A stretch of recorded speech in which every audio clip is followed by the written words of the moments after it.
Did you know there's one gauge pilots never ignore because ignoring it can be deadly?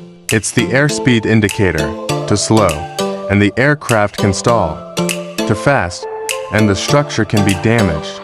Many accidents didn't happen because engines failed, but because pilots lost awareness of their airspeed. That's why pilots are trained to monitor this gauge constantly, especially during takeoff and landing. In aviation, one number can decide everything. Thank you for watching.